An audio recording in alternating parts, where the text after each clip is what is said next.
When I was younger, my sister and I would sneak into the kitchen some nights to listen. Mom and Dad didn't like that, and we'd catch hell if they found us out there, but they were never too hard on us since we always stuck to the one big rule.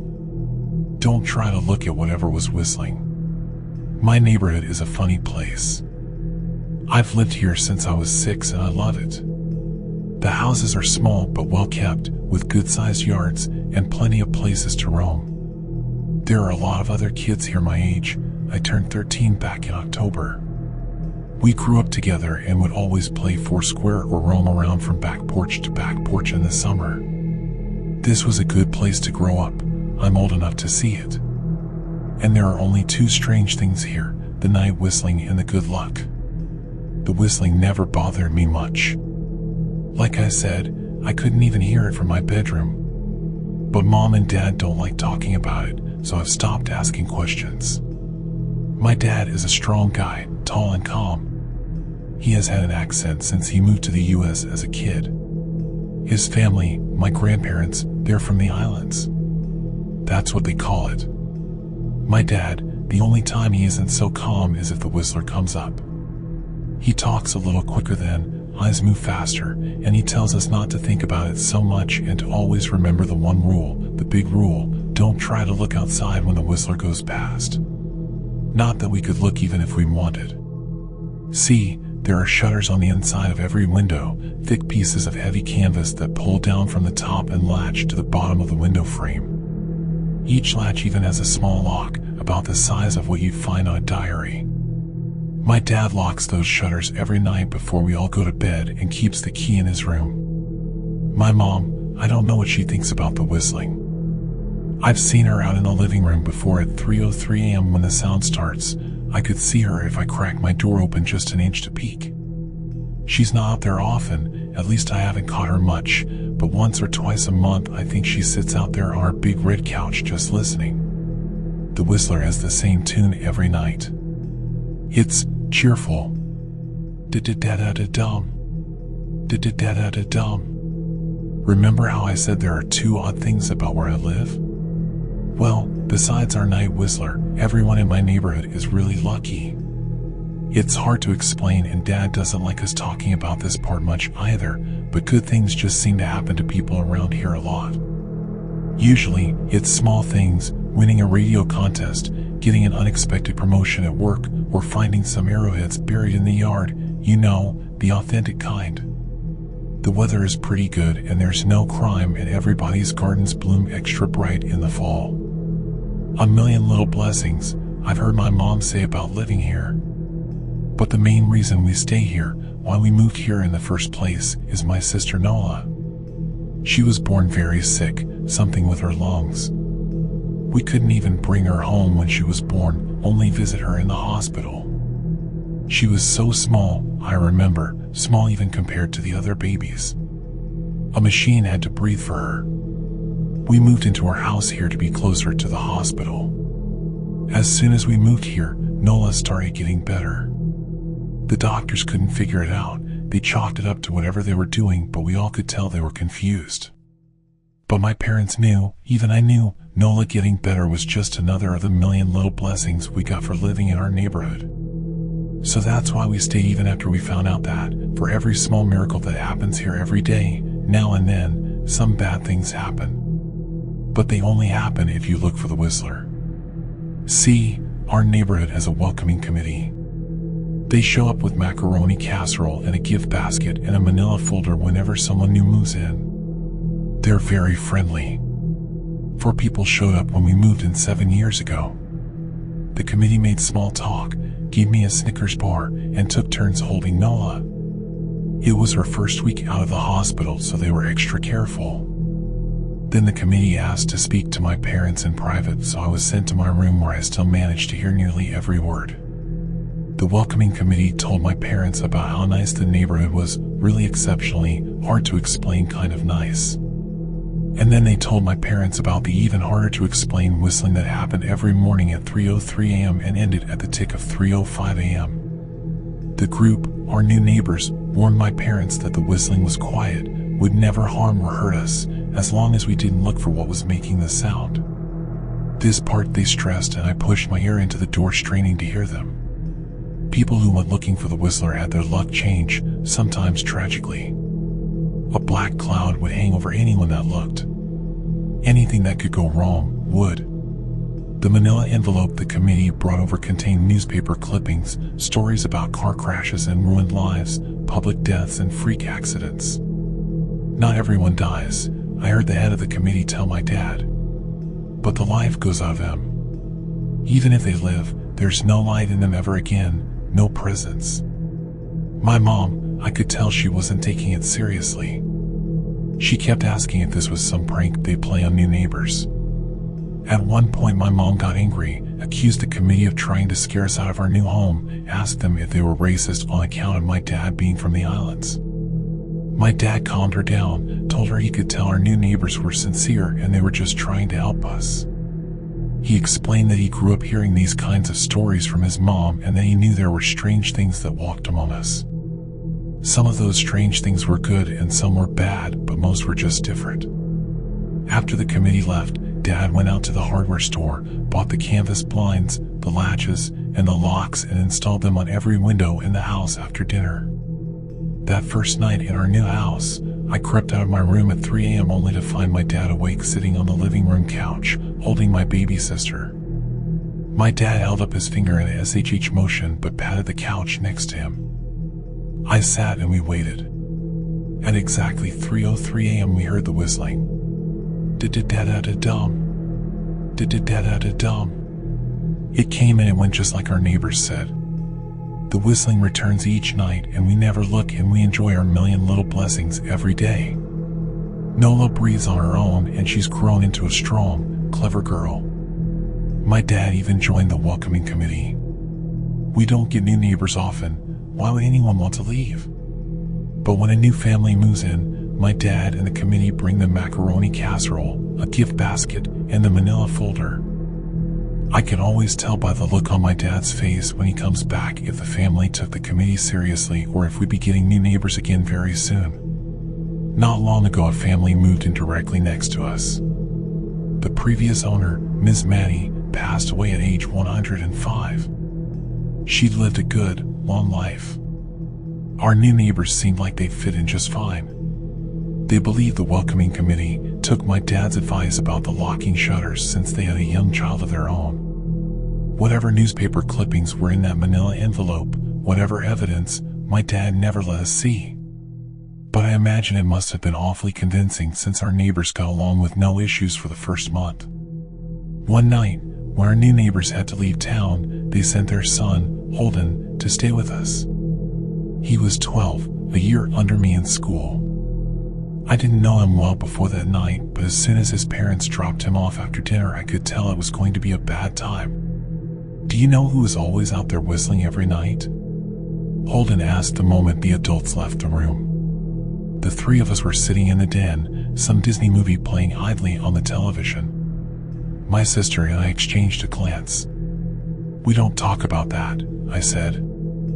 I think it's that weirdo that lives in the big yellow house on the corner, Holden said. Mr. Tolles? My sister asked. No way, he's really nice. Holden shrugged. Must be a psycho killer, then. Nola tensed. We don't talk about it, I repeated. Let's go in my room and play Nintendo.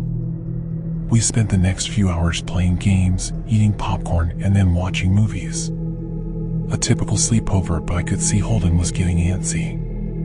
After my parents had wished us a good night, locked the blinds, and gone to bed, Holden stood up from his beanbag and walked over to where Nola and I were sitting on my bed. Have you ever even tried looking? He asked.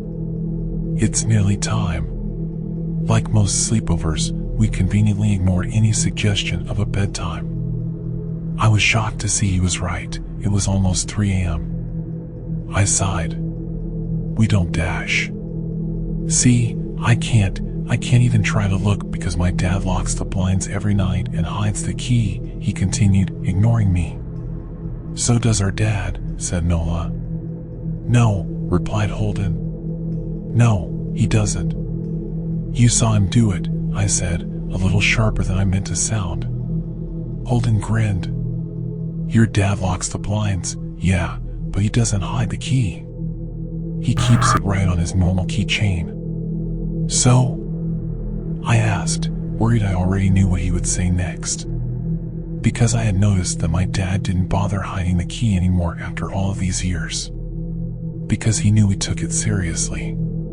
So, after your dad locked up, but before your parents went to bed, I went to the bathroom. And on my way, I may have peeked into their room, and I may have seen your dad's keychain on his nightstand, and I maybe went and borrowed the key to blinds. Nola and I stared, and his grin only grew wider. You're lying, I said. Holden shrugged. You can check if you want. Just open your parents' door and look, you'll see his keychain right there on the nightstand. Stay here, I told both of them. Don't move a muscle. I hurried over to my parents' room but hesitated at the door. If Holden wasn't lying, my dad would be angry. Beyond angry. I was scared thinking about it, but more scared of an open window with the Whistler right outside. I opened the door, barely an inch, and looked in, but it was too dark to see. Taking a deep breath, I walked into the room. 2 steps into the dark, I froze. The whistling started, and I could hear it clearly from my parents' room. I never realized, but they must have heard the sound every night since we moved into the house. They never told us. I don't think I could have slept through it. I stood there, listening to the whistling come closer, unsure whether I should turn on a light or call out for my dad. Soft sounds from the living room brought me back to reality. Nola, I yelled, running out of my parents' room. Holden and Nola were standing near the front door next to a window. Holden wasn't lying. I could see him fumbling with the lock on one of the blinds. I heard a click. He did have the key. Holden let out a quick laugh. Nola stood next to him, hunched up, afraid but maybe curious. The whistling was right outside our house now. I think I made a sound, called out. I can't remember. Time felt frozen, clock hands nailed to the face. But I found myself moving. I'm not fast, I've never been athletic.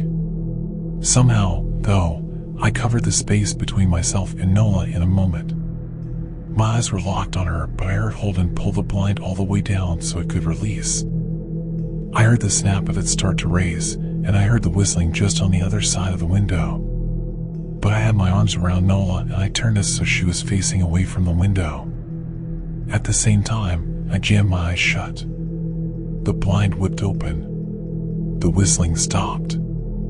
I felt Nola shaking in my arms. Don't look, okay? I told her. Don't turn around. We were positioned so that she was facing back towards the hallway and I was facing the window. My eyes were still closed. I felt her nod into my shoulder. I reached out with the arm not holding Nola and tried to touch Holden. My hand brushed against his arm. He was shaking worse than Nola. Holden? I asked. Silence. I reached past him and gingerly felt for the window, eyes still sealed shut. The glass was cold against my fingertips. Colder than it should have been for the time of year. I moved my hand up the window, searching for the string to the blind. The glass began to get warmer the further I reached, and there was a gentle hum feeding back into my fingertips. I tried not to think about what might be on the other side of the window. Finally, I touched the string and yanked the blind shut. I opened my eyes. In the dim light leaking out from the kitchen, I could make out Holden, pale and small, staring at the now closed window. Holden? I asked again. He turned towards me and he screamed. Everything became a flurry of motion. Lights sparked to life in the hall, then the living room. My parents' footsteps thudded across the hardwood floor. I didn't turn to look back at them. My eyes were glued to Holden. He was pale and bit his lip so hard there was a thin red line of blood running down his chin, and he'd wet himself. What happened? My dad asked from behind me. I managed to swivel away from Holden and look back. He looked I'd never seen my dad scared before, but I saw it that night. In that moment, an old, ugly terror stitched on his face.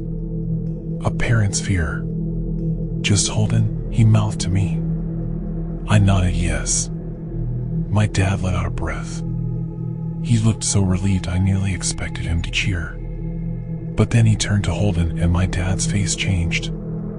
I wondered if he felt bad for feeling good that Holden was the only one that looked. There was a knock at the door. We all froze. Holden whimpered. "Don't answer it," my mom said. She stood at the threshold of the hall.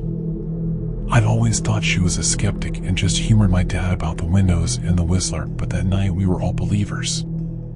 I noticed that both of my parents held baseball bats they must have taken from their bedroom. The knock came again, a little louder this time. "Please don't open the door," Holden whispered.